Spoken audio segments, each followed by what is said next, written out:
स्वागत है आपका भारत का न्यूज में और मैं हूं आपके साथ शालिनी।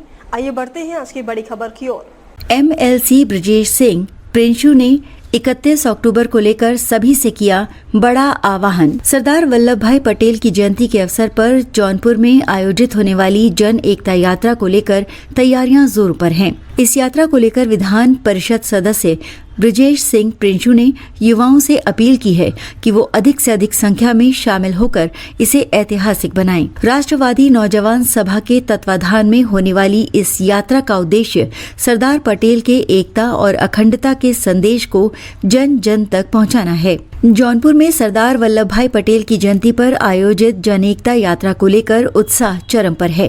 राष्ट्रवादी नौजवान सभा के तत्वाधान में आयोजित इस कार्यक्रम को लेकर विधान परिषद सदस्य ब्रजेश सिंह प्रिंशू ने युवाओं से खास अपील की है। मैं आप सभी को प्रणाम करता हूं।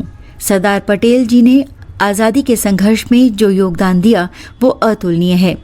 आजादी के बाद देश की लगभग 550 रियासतों को एक सूत्र में पिरोकर उन्होंने अखंड भारत की नींव रखी। उनका ये योगदान किसी भी युग के लिए प्रेरणा स्रोत रहेगा। नमस्कार साथियों, आप सभी को प्रणाम करता हूं। जैसा कि विदित हो, दिनांक 31 अक्टूबर को एक ऐसे व्यक्ति का 150वीं जयंती है, लौह पुरुष सरदार वल्लभ भाई पटेल, जिन्होंने पूरे राष्ट्र को एक सूत्र में पिरोया और आजादी के संघर्षों में जितना सरदार पटेल जी का योगदान रहा, उससे कहीं बड़ा योगदान देश की जो बटी हुई रियासतें थी आजादी के बाद, लगभग 550 रियासतें, जिनको एकजुट करके अखंड अक्षुण्ण भारत का निर्माण करने में उनकी भूमिका रही। ऐसे सरदार पटेल जी की 150वीं जयंती के अवसर पर हम सभी साथी राष्ट्रवादी नौजवान सभा के तत्वाधान में, जो एक सामाजिक संस्था है, सामाजिक कार्यों में उसका सरोकार रहता है और समाज के हर कार्य में बढ़ चढ़कर हिस्सा लेते हैं राष्ट्रीय नौजवान सभा के सभी हमारे नौजवान साथी, उसके पदाधिकारी सभी लोग।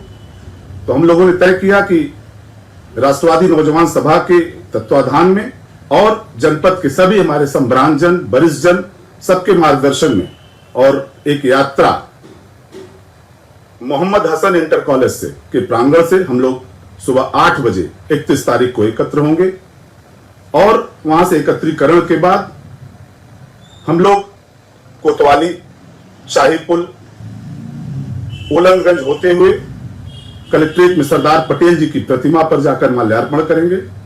और इस कार्यक्रम में मैं आप सभी से आह्वान करता हूं, आप सभी से अनुरोध करता हूं, अपने नौजवान साथियों से, वरिष्ठ जनों से कि आप अपना आशीर्वाद देने जरूर पहुंचे।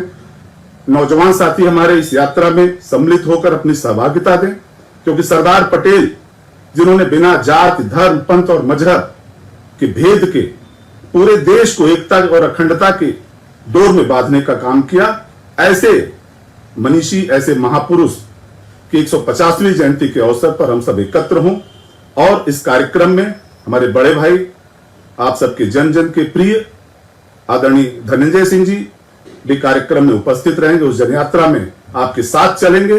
तो मेरा आप सबसे आह्वान है साथियों कि 31 अक्टूबर को आप सब समय निकालकर निश्चित रूप से, और मेरा एक और आग्रह है कि इस यात्रा में जो पद यात्रा है, इस यात्रा में आप सभी अनुशासित सिपाही की तरह सभी नौजवान साथी अपनी जिम्मेदारी को महसूस करते हुए सभी लोग एकत्र हों और एक अनुशासित सिपाही की तरह शहर के मुख्य मार्गों से होते हुए सरदार पटेल की प्रतिमा तक हम जाएंगे, माल्यार्पण करेंगे, उन्हें नमन करेंगे, उनके प्रति श्रद्धांजलि देंगे।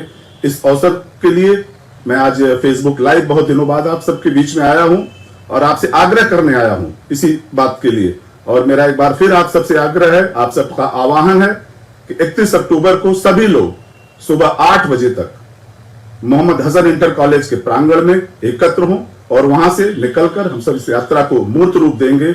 इस यात्रा में आप सबको सम्मिलित होने का आह्वान देता हूं और राष्ट्रवादी नौजवान सभा के सभी पदाधिकारियों, उनके जितने भी सदस्य हैं, उन सभी से भी आह्वान करता हूं कि आप सभी इस कार्यक्रम को भव्य और दिव्य बनाने में सभी लोग जुट जाएं और सभी लोग एक दूसरे को सूचित करें, सूचना दें, आदान प्रदान करें सूचनाओं का और मिलजुल कर इस कार्यक्रम को एक भव्य और दिव्य कार्यक्रम का मूर्त देने के लिए एकत्र हूं। एक बार मैं पुनः आप सभी नौजवान साथियों का, वरिष्ठ जनों का, सबका आह्वान करता हूं, आप सबसे आग्रह करता हूं कि 31 तारीख को सुबह 8 बजे मोहम्मद हसन इंटर कॉलेज के मैदान में आप सभी अवश्य पधारें और इस जन यात्रा को सभी लोग मिलजुल कर सफल बनाएं। आप सबका बहुत बहुत धन्यवाद और मैं उम्मीद करता हूं कि 31 तारीख को हम लोग सुबह 8 बजे मोहम्मद हसन इंटर कॉलेज के प्रांगण में फिर मिलेंगे और इस यात्रा को मूर्त रूप देंगे। खबरों में अब तक के लिए बस इतना ही, फिर होगी आपसे मुलाकात।